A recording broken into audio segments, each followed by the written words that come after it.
கிருஷ்ணகிரி மாவட்டத்தில் மாவில் தொடர் மகசூல் பாதிப்பு ஏற்பட்டுள்ளதால் 2 ஏக்கர் நிலத்தில் இருந்த மாமரங்களை விவசாயி வெட்டி அகற்றினார். இது குறித்த கூடுதல் விவரங்களை செய்தியாளர் ரமேஷ் வழங்க கேட்கலாம். ரமேஷ், காட்சிகளை பார்க்கும் பொழுதே அந்த பசுமையான மரங்கள் எல்லாம் வெட்டி அழிக்கப்படுவதை பார்க்கும் பொழுது வருத்தமான ஒரு செய்தியாக இருக்கிறது. குறிப்பா ஏன் இந்த மரங்களை வெட்டி அகற்றுறாங்க விவசாயிகள்? என்ன நடக்குது?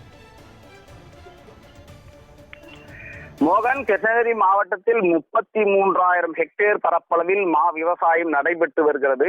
கடந்த காலங்களில் சுமார் 41,000 ஹெக்டேர் பரப்பளவில் நடைபெற்று கொண்டிருந்த மா விவசாயம் காலநிலை மாற்றம், பூச்சி தாக்குதல் மற்றும் மா விவசாயிகளை காக்க அரசு எந்த முன்னேற்பாடுகளும் எடுக்கப்படாத காரணத்தால் பல விவசாயிகள் மா மரங்களை அழித்து மாற்று பயிருக்கு மாறுகிறாங்க.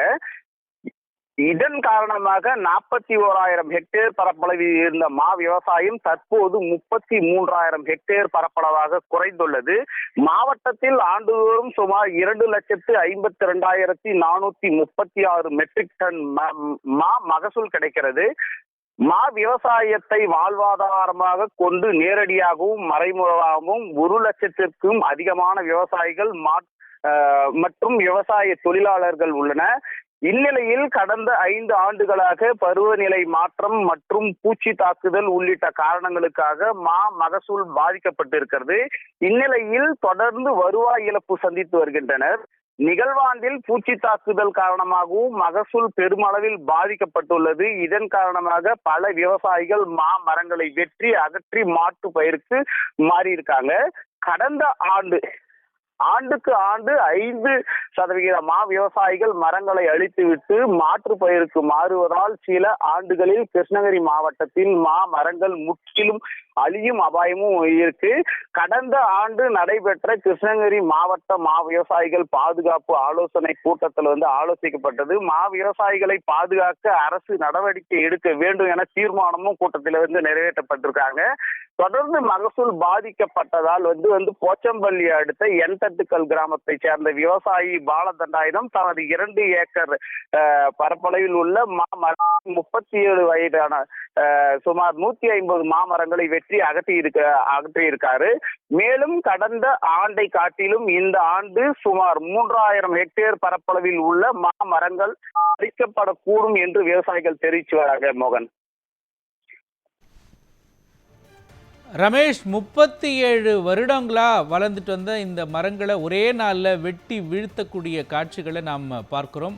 மா விவசாயிகளின் இன்னல்களை நீங்கள் பதிவு பண்ணீங்க. குறிப்பாக எல்லா வகையான மாமரங்களும் இந்த நிலையில தான் இருக்கா, இல்லை பழங்களுக்காக ஜூஸுக்காக அனுப்புகிற மாமர வகைகளில் மட்டும்தான் இந்த மாதிரி பிரச்சனைகள் இருக்கா, இல்லை எல்லா வகையான மாம்பழங்களை குறிப்பாக சாப்பிட்ற வகையில் வேறு வேறு ரகங்கள் இருக்கக்கூடிய மா வகைகளும் இப்படி தான் அழிக்கப்படுதா? என்ன கோரிக்கையை முன்வைக்கிறாங்க மா விவசாயிகள்? அனைத்து விதமான மாமரங்களும் அழிக்கப்பட்டுதான் வருகிறது. அதே தொடர்ந்து பார்த்தீங்கன்னா அல்போன்சா, செந்தூரா, பெங்களூரா போன்ற பல்வேறு விதமான மாமரங்கள் இருக்கு. அந்த மாமரங்களும் அழிக்கப்பட்டுதான் வருகிறது. பூச்சி தாக்குதல் காரணமாகவும் அந்த வடிதல் அப்படின்னு சொல்லுவாங்க. இந்த மாதிரி அந்த மருந்தினுடைய தரம் குறைவா இருக்கு. விவசாயிகள் எவ்வளவு மருந்து அடிச்சு பாதுகாத்தாலும் நம்ம செய்யக்கூடிய செலவுக்கு கூட நமக்கு அந்த வருமானம் ஈட்டப்படுவதில் முதலீடு போட்டு இருக்கக்கூடிய முதலீடை கூட எடுக்க முடியல அப்படின்ற காரணத்துக்காக பாத்தீங்கன்னா மாற்று விவசாயத்திற்கு மாறுறதுக்காக நம்ம விவசாயிகள் தொடர்ந்து மாமரங்களை அழிச்சுட்டே இருக்கிறாங்க. மோகன்,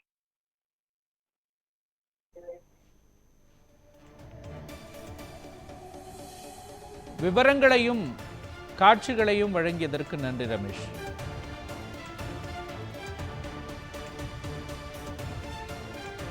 மாமரம் 5 வருஷமா விளைச்சல் கிடையாதுங்க. மாமரத்தினால அறுக்கிற கூலி கூட எங்களுக்கு மகசூல் ரேட்டு கிடைக்காதுல்ல.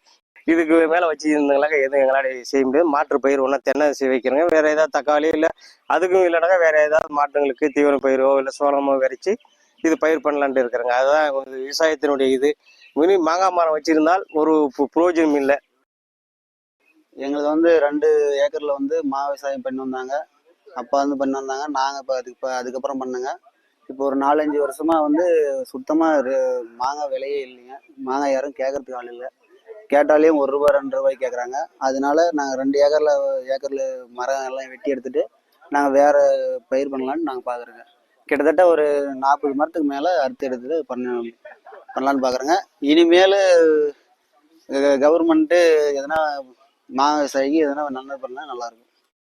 கடந்த ஒரு 5-6 ஆண்டுகளை பார்த்தீங்கன்னா விவசாயம் முற்றிலும் வந்து பெரிய இழப்பு ஏற்பட்டுச்சு. கடந்த ஆண்டே மாமரத்தை அறுக்க ஆரம்பிச்சிட்டாங்க, ஒரு 3000 ஹெக்டேர். இந்த ஆண்டு உதாரணம் இப்போ அறுக்க ஆரம்பிச்சிட்டாங்க. அழிவில் விளிம்பில் இருக்கும் மரத்தை வந்து பேரளவு தான் மாங்கனி நகரமாக தவிர படிப்படியாக குறைஞ்சிட்டு இருக்கு. 47,000 ஹெக்டேர் இருந்து இன்னைக்கு 32,000 ஹெக்டேர் இருக்கு. இந்த ஆண்டு கண்டிப்பாக ஒரு 5,000 ஹெக்டேர் வந்து குறையும். இது வந்து ஏற்கனவே சேலத்து மாம்பழம் இருந்தது, கிருஷ்ணகிரி மாம்பழம் வந்துச்சு. இது வந்து வருங்காலத்தில் இதே நிலைமை நீடித்தால் வெறும் காட்சி பொருளாக தான் பார்க்க முடியும். மாங்கனி நகரத்தில் மாங்கனி கண்காட்சி நடத்துறதுக்கு வெளி மாநிலத்தில் மாங்காயை தான் கொண்டு வர சூழ்நிலை ஏற்பட்டு இருக்கு. இது வந்து நாங்கள் பல முறை அரசாங்கத்துக்கு வந்து ஒரு 7-8 வருஷமா எடுத்து வச்சிருக்கோம். அது எந்த அதிகாரிகளும் எங்களை அரசும் கண்டுகொள்வதில்லை. இது வந்து போர்க்கால அடிப்படைகளை எடுத்து கிருஷ்ணகிரி மாவட்டத்தில் மாங்கனி நகரத்தை காப்பாற்றணும். இதுக்கு ஒரு தனி ஆணையம் அமைக்கணும், விலை நிர்ணயம் செய்யணும். வெளி மாநிலத்தில் வர மாங்காய்க்கு ஒரு கட்டுப்பாடு போட்டு கிருஷ்ணகிரி மாவட்ட தரமான மாங்காயை வந்து எங்களுக்கு உரிய விலை கொடுத்து உலக பிரசித்தி பெற்ற மாங்கனி நகரத்தை தமிழக அரசு காப்பாற்ற வேணும்னு தான் நாங்கள் பணிவோடு நாங்கள் கேட்டுக்கொள்கிறோம் சார்.